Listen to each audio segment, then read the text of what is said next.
Buenos días.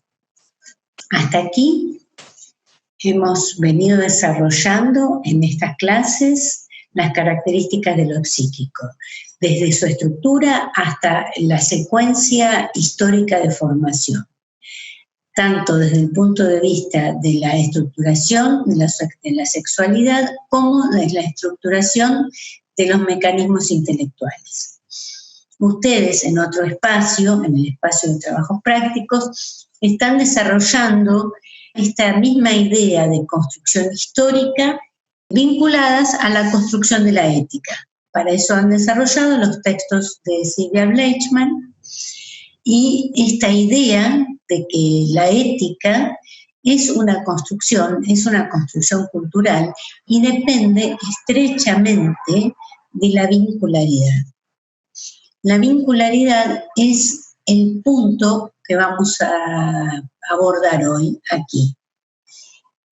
Lo vincular es aquello que hace posible la construcción de lo psíquico en una subjetividad. También es correcto decir que la vincularidad es la condición de posibilidad de la subjetividad. Esto es un concepto que viene atravesando todos nuestros desarrollos. Somos, en tanto, somos para otro.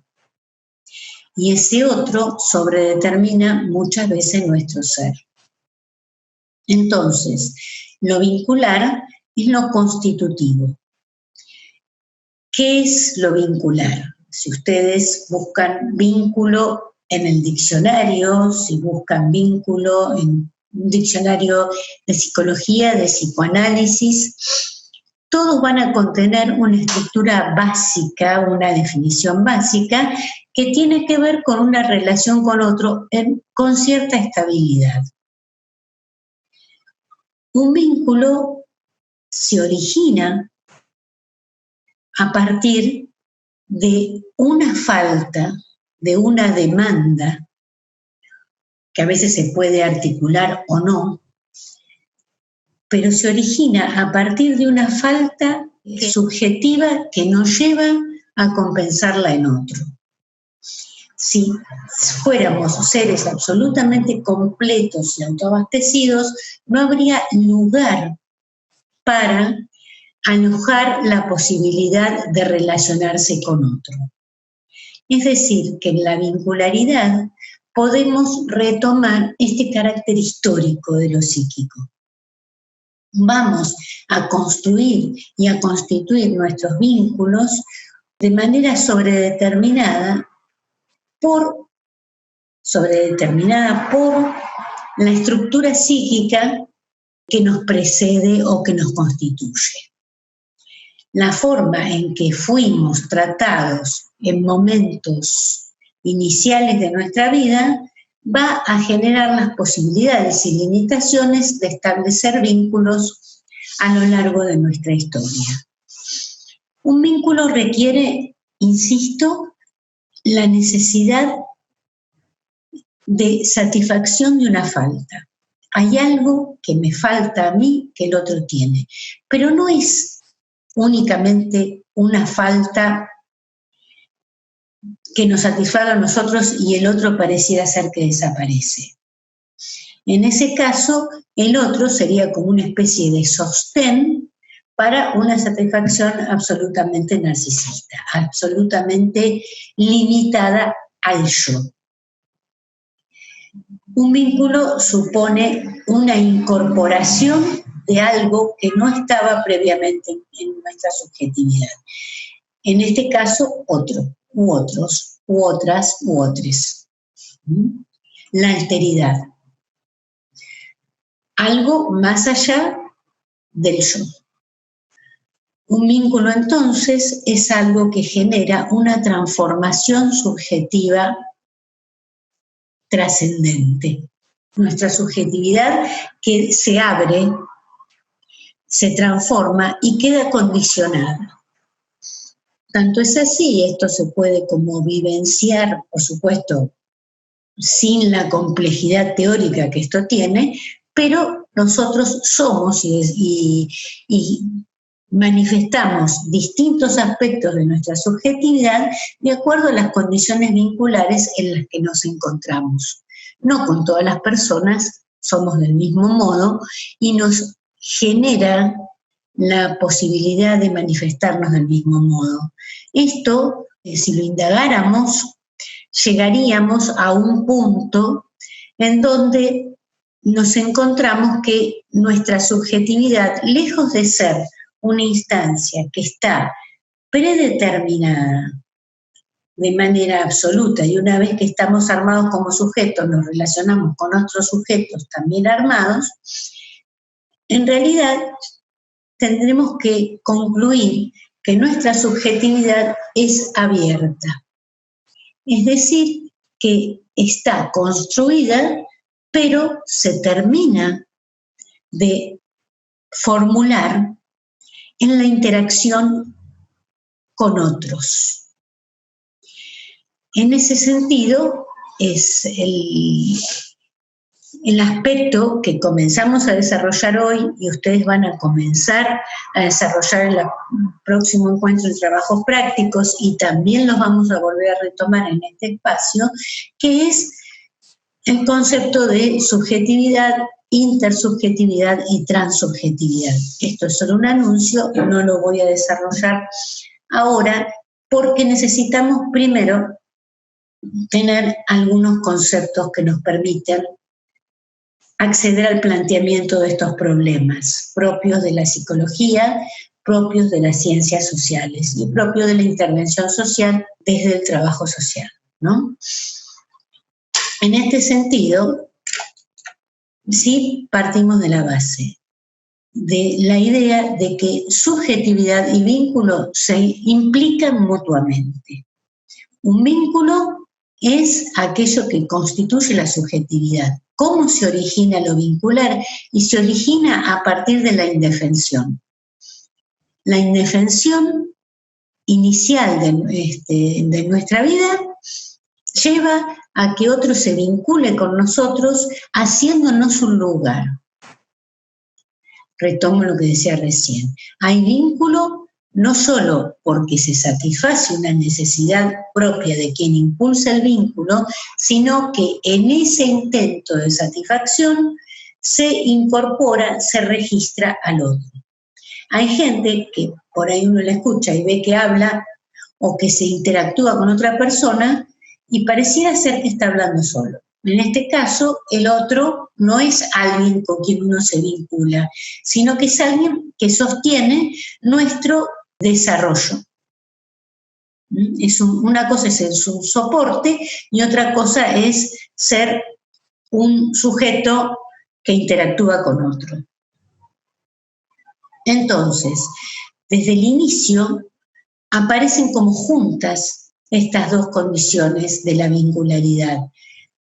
La carencia, la falta en alguien y la posibilidad de registrar otro distinto de mí, pero necesario, elegido. Este tema tiene enormes desarrollos en la psicología y en el psicoanálisis, pero el punto de partida para empezar a conceptualizarlo, nosotros lo tenemos y lo proponemos en un texto de Freud que se llama Psicología de las Masas y Análisis del Yo, que por una cuestión de tiempo no va a ser desarrollado en prácticos, pero es muy importante que lo lean, fundamentalmente en los apartados 7 y 8, en donde Freud descubre y analiza cómo es esto de la relación con otros, el modo y los aspectos y las posibilidades que tienen los seres humanos para qué tipo de relaciones, para relacionarse con otros y qué tipo de relaciones pueden establecer. Freud va a hablar de complementariedad, va a hablar de rivalidad, etc. En este sentido, lo que él empieza a plantear es que todos los vínculos se resuelven de una manera homóloga a otras cuestiones que corresponden al ámbito de lo psíquico. Se resuelve a partir de dar rienda suelta a cierta afectividad y reprimir otra afectividad. La idea de Freud, no es el espacio para desarrollarlo, es que todos los sentimientos tienen una ambivalencia. Si amamos es porque hay un aspecto hostil que está reprimido en nosotros. Cuando falla esta represión es cuando aparecen comportamientos del orden de la perversión y aparecen sujetos que desde el amor maltratan. Esto es una actitud transgresora, una actitud destructiva y que genera una situación paradojal, es decir, un callejón sin salida. Si se ama aquello que se maltrata, es como que es imposible el amor. Por lo tanto, desde el psicoanálisis, la posibilidad de reprimir la ambivalencia de los afectos hace posible los vínculos sanos, vínculos que son viables en la cultura. Es decir, que puedo estar con alguien a quien amo, por más que a veces tenga algunos cortocircuitos que interfieren en ese amor. El amor no es idílico ni ideal, sino que también resulta de una construcción vincular, no es otra cosa. El tema es que hay momentos en donde el vínculo, por ejemplo el vínculo amoroso, que es lo que trabaja Freud en estos apartados, en el vínculo amoroso pasa por un momento de idealización. Ese momento de idealización es en el que esta necesidad cuya expectativa de satisfacción está puesta en el otro, es lo que prevalece en la relación. Entonces aparece, es lo más, es perfecto en el intercambio, esa persona es aquella que espero toda mi vida, o ese proyecto es el que quiero eso y después ya está, ya me parece que tengo todo lo que deseo en la vida. No se aman solo a personas, sino a proyectos, a ideales, objetos. Se ama aquello que la cultura nos habilita a amar, nos muestra. Lejos de ser así, es ese sujeto, en el enamoramiento estamos hablando de una relación intersubjetiva, hay alguien del cual nos enamoramos y que en determinado momento pareciera ser que es exactamente aquello que estamos buscando. Y que no es un problema individual, sino que es un problema que ha atravesado la historia de la humanidad, ¿no? La búsqueda de la otra mitad, el mito de la otra mitad, el mito de los seres completos que por algún designio divino, esto está en los diálogos de Platón, por algún designio los dioses los habían partido a la mitad, entonces la vida era buscar la otra mitad que los completara. Se identifica el amor con la búsqueda de la otra mitad. No es eso, el amor no es eso. Eso es el enamoramiento. El amor es una construcción vincular. Por lo tanto, cuando hay un encuentro, hay un enamoramiento, que puede ocurrir o no, ¿no? Pero cuando el enamoramiento existe, es que estamos dejándole casi cero espacio al otro. El otro es un soporte en el cual asentamos nuestras necesidades de satisfacción. Esto es un momento extremadamente disfrutable y también de extremo padecimiento, porque el darle un lugar tan privilegiado al otro nos vuelve absolutamente dependientes del otro. Con lo cual, en determinado momento, empiezan a aparecer los ruidos que empiezan en cualquier vínculo que pareció ser el vínculo ideal. Esa necesidad se vuelve malestar, se vuelve decepción, se vuelve algo a resolver.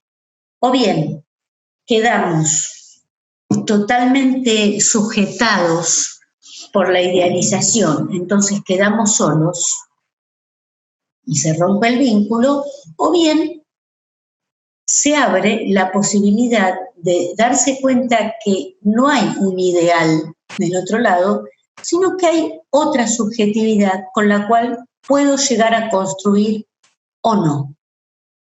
Y esas construcciones son lo que va a permitir que advenga el verdadero amor, que advenga la verdadera posibilidad de vincularse con otro.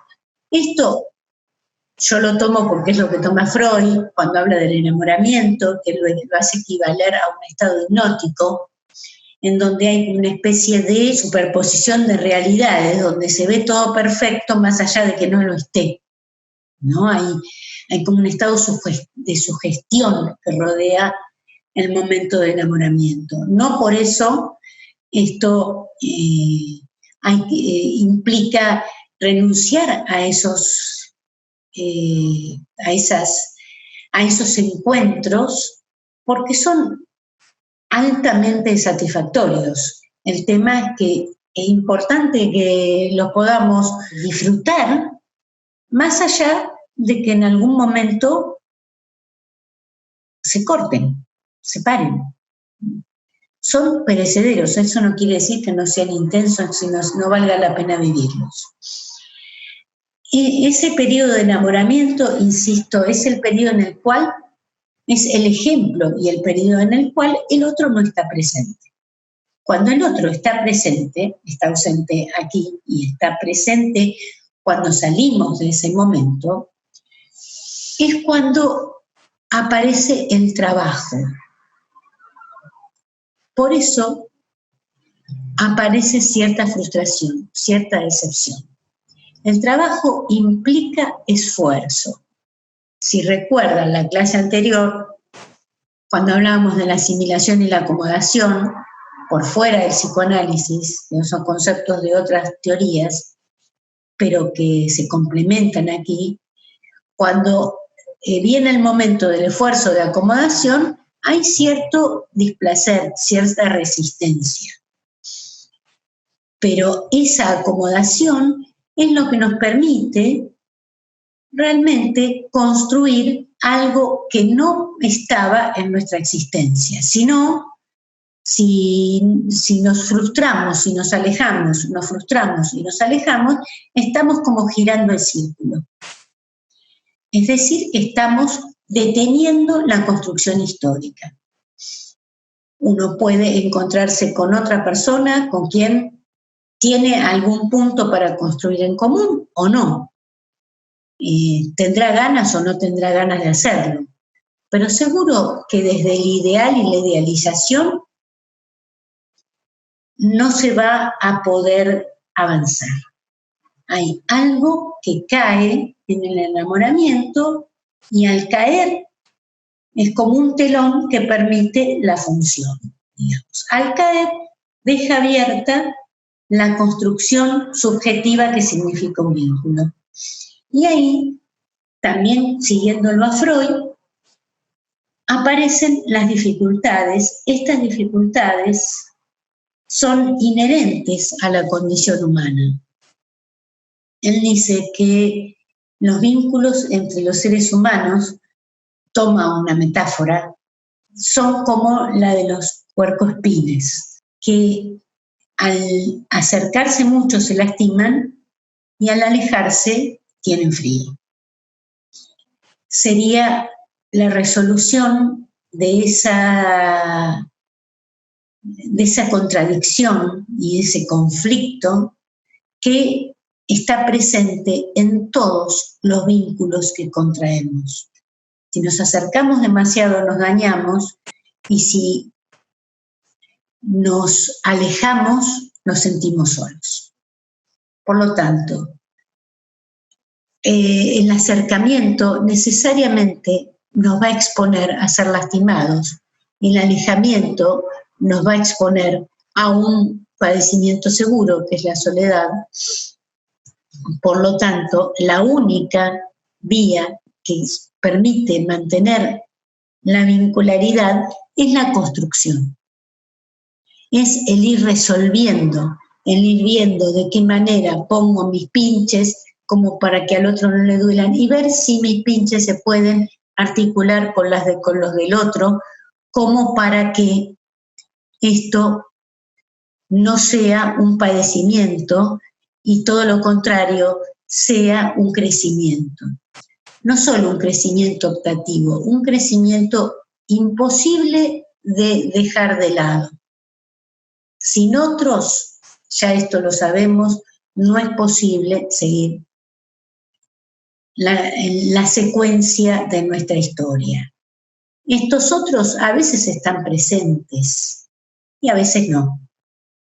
En este momento justamente nos toca un tránsito de mucha soledad a veces, de mucha soledad en relación a la presencia corporal del otro. Ahora, el otro, aunque no esté, está, porque tiene un significado subjetivo, o ha estado. Todas las personas pasan por periodos de conexión, por periodos de desconexión. Eso no los vuelve necesariamente desvalidos. Al igual que muchas personas pueden estar rodeadas de gente y no establecer vínculos. Por lo tanto, pueden estar en una multitud y estar solos, porque no conectan. Conectar tiene que ver con trabajar, usando la metáfora que a su vez usa Freud,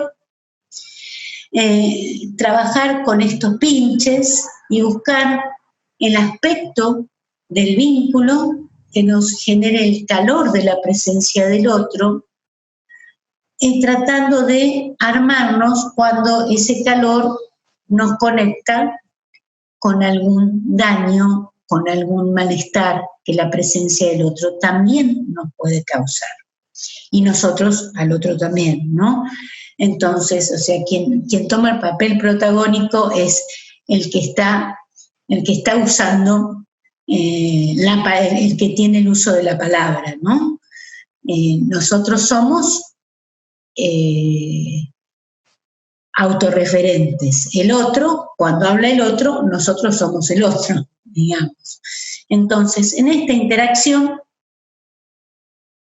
se gesta la vincularidad, que también es una construcción. Ahora, la construcción vincular supone una condición que es inherente a la construcción y a la condición subjetiva en los seres humanos. Si hay un vínculo, hay un grupo.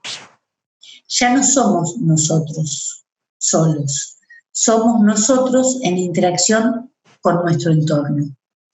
El primer grupo con el que interactuamos es el grupo de amparo, es la familia. Y a partir de allí construiremos distintos grupos con diferentes tipos de estabilidades o no a lo largo de nuestra vida. Los niños están primero en la casa, después van a la escuela o tienen vínculo con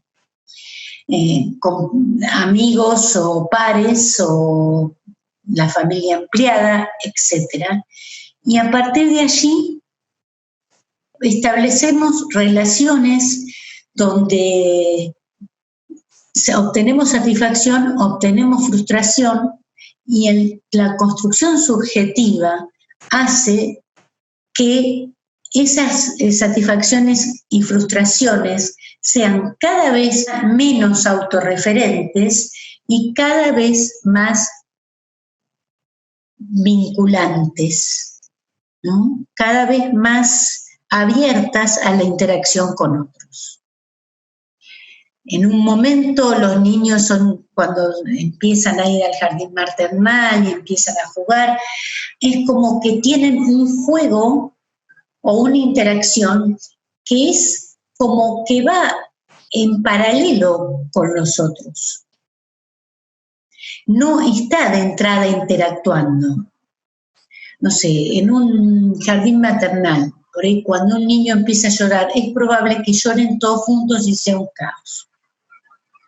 Ese caos no es que se conectaron empáticamente y están todos articulando un llanto. Sería una especie de orquesta de llanto. Eso es una construcción vincular, lo que ocurre en una orquesta. Pero lo que ocurre en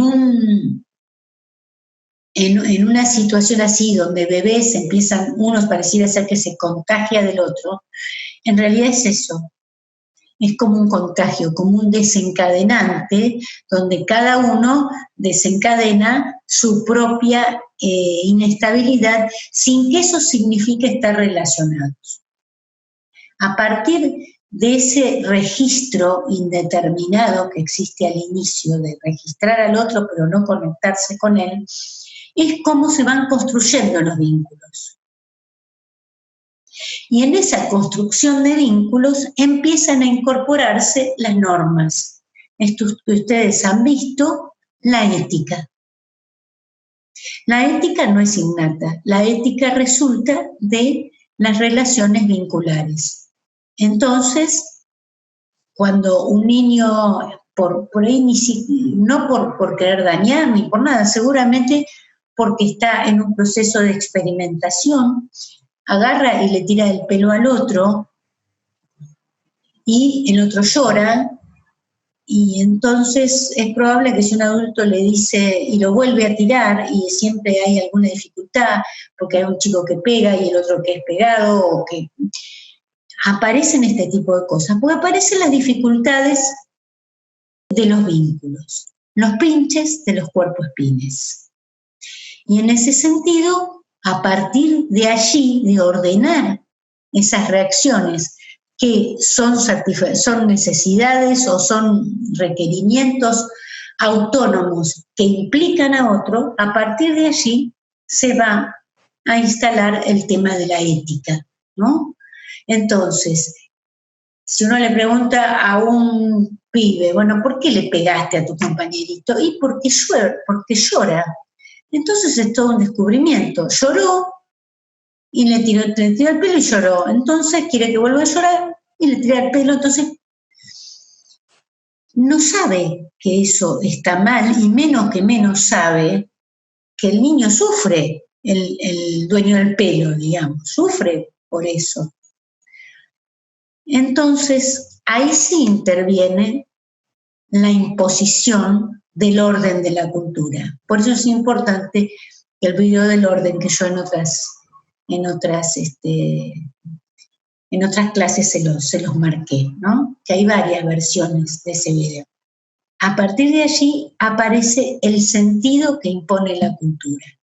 Y entonces este niño investigador que andaba tirando el pelo porque veía que era como que provocaba efectos, se entera de que lo que él hace produce efectos afuera de él.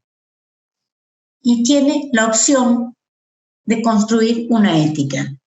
Ahora, esa ética depende de quién se la imponga. Porque es muy distinto decirle a un niño, bueno, si vos tirás del pelo, le haces daño a otro y el otro sufre y tiene cierta empatía con eso, puede entender y hacer equivaler el sufrimiento de él como el sufrimiento del otro, va a construir una ética en la cual no hacerle daño a otro no se hace porque produce un malestar al otro. Ahora, si en ese mensaje cultural el mensaje es otro, donde, bueno, no tires del pelo al otro, porque si te ve la señorita, te puede retar. Esa va a generar otra ética. Ninguno de nosotros que nos manejamos, nos hemos manejado en sociedad, hemos tenido un mensaje unilateral en función de eso.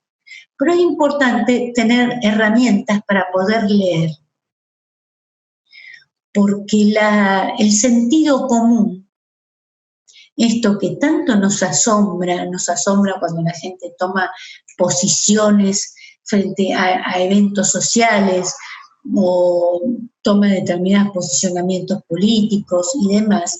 Uno dice, pero ¿cómo?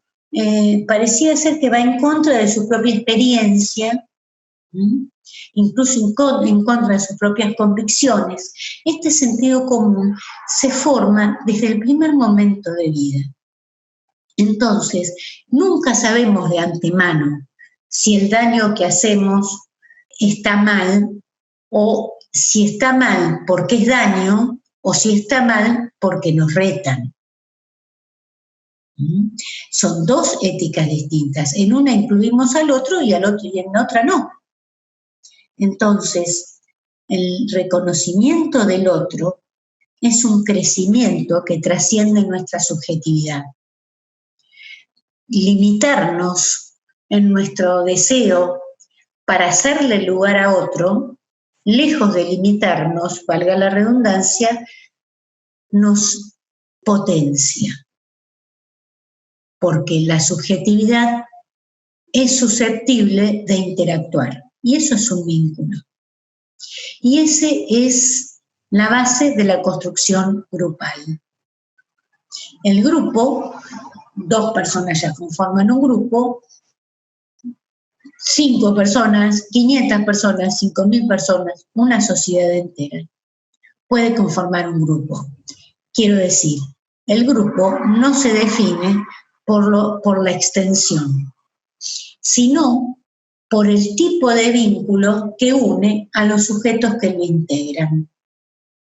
Un grupo es ese lugar donde la interacción determina distintos roles que cada sujeto cumple dentro de ese grupo. Un rol es una función, es una posición. Esta posición es regulada por un sistema que no es igual a la suma de los criterios de todos los que integran el grupo. Hay algo más. Hay algo que nos constituye subjetivamente, pero que no depende en absoluto, no depende en su totalidad, quiero decir, de cada uno de nosotros. Esta característica del grupo tiene que ver con un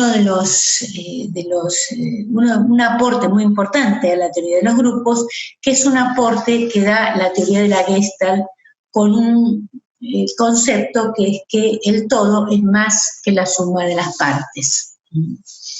Y la Gestalt son una serie de experiencias en el campo perceptivo en relación a esto que son muy interesantes y que nos permiten operar y trabajar con esta idea de grupo.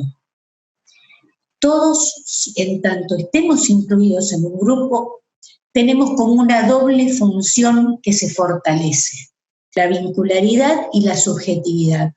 Cuanto más interactúo yo con otros de manera diferenciada y complementaria, más integrada a un grupo estoy. Más redes de vincularidad estoy abriendo. Si yo me mimetizo con los integrantes de un grupo, no establezco un vínculo diferenciado y enriquecedor para la subjetividad. Al contrario, desdibujo los límites de mi yo. Recuerdan al inicio cuando hablábamos de las características del yo. Cuando hay grupo se fortalece el yo, aunque le demos muchísimo lugar a los otros. Eso no debilita el yo. Lo que debilita el yo es cuando nos dejamos invadir por los otros. Una cosa es decir, vos pensás así y yo también, estamos los dos de acuerdo, sigamos construyendo en ese sentido. Eso fortalece dos yo y genera un vínculo fuerte. Intelectual, afectivo, intelectual. Pero genera un vínculo, hay vínculo cuando hay productividad. Por eso, cuando el grupo existe, hay productividad grupal. Esto ustedes lo tendrán en su experiencia cotidiana como estudiantes. Cuando hay un grupo que funciona, es un grupo que produce, que estudia, que se incentiva. Cuando hay un grupo que no funciona, están todos hartos, se delegan las tareas, se desvinculan, aparecen como situaciones, uno queda sumido como en situaciones de malestar, porque no se constituyó el grupo, por más que estén todos ahí presentes o vinculados de alguna manera. Hablar de este contexto de presencia hay que reformular lo que es la presencia. Entonces, el grupo se basa en una vincularidad que fortalece la interacción y fortalece al yo. Hay otras formas de vincularse, y en esto también seguimos a Freud, que es cuando hay una cercanía que no fortalece los yoes que están interactuando, sino que al contrario, como decía recién, los debilita. Y esto es cuando se produce un estado de masa. La masa, también Freud toma de Le Bon, allá al principio de Psicología de las Masas, Análisis del Yo, este concepto de las multitudes, de las masas. Las masas, uno las asocia, o desde un discurso sociológico, pueden estar asociadas a una cantidad de personas que se manifiestan.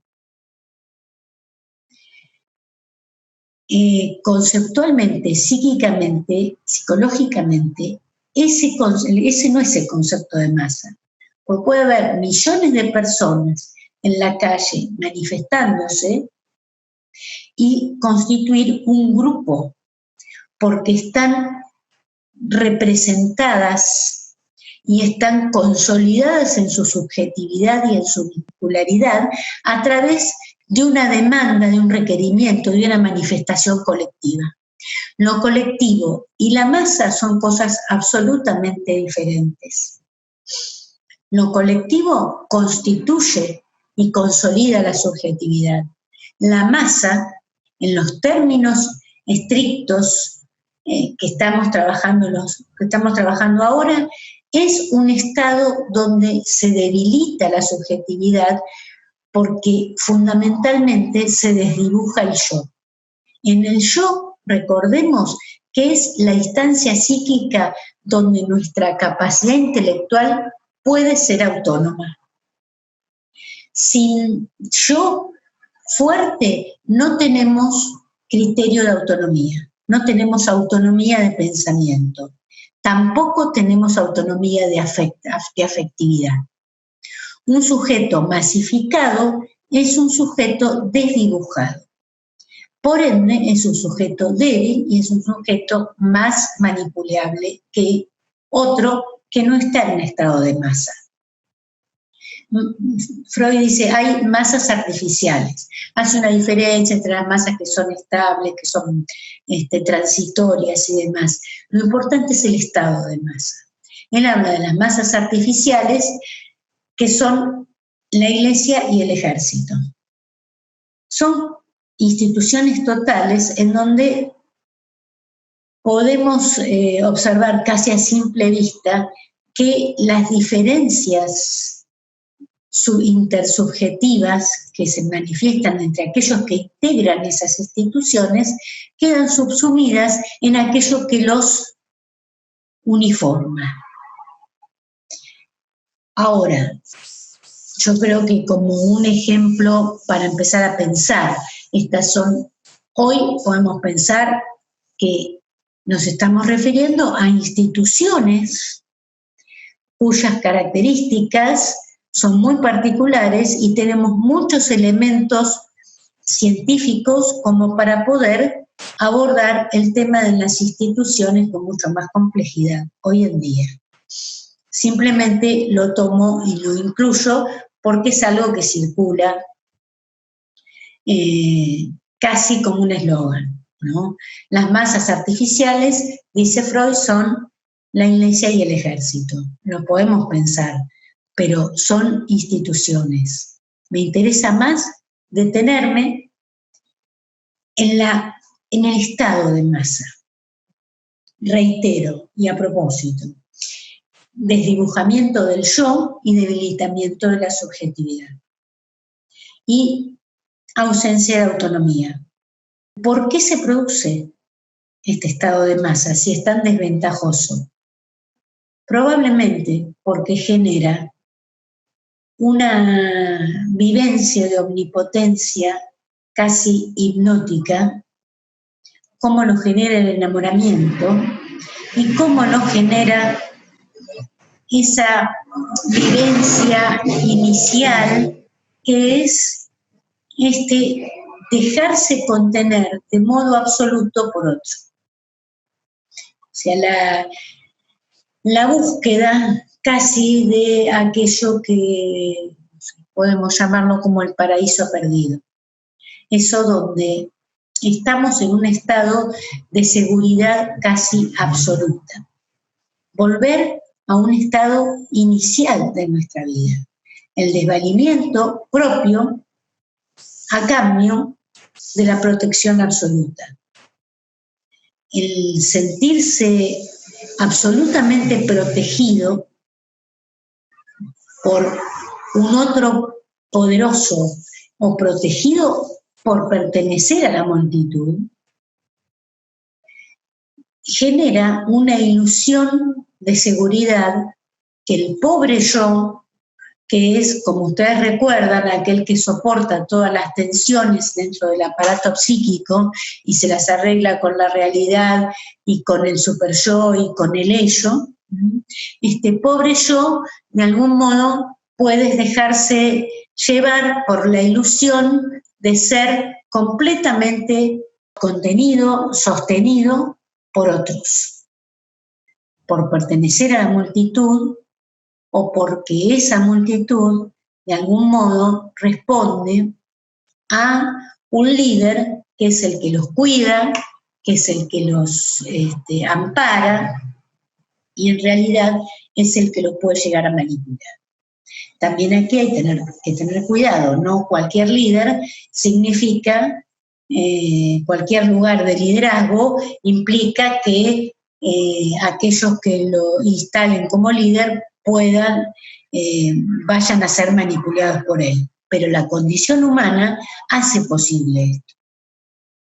Hoy no hay grandes concentraciones de personas presentes con un líder que los hace ir para un lado o para el otro. Se da de manera esporádica, o se da en determinadas situaciones.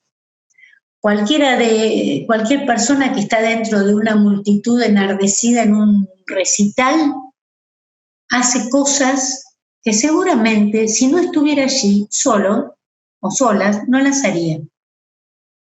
¿Qué pasa?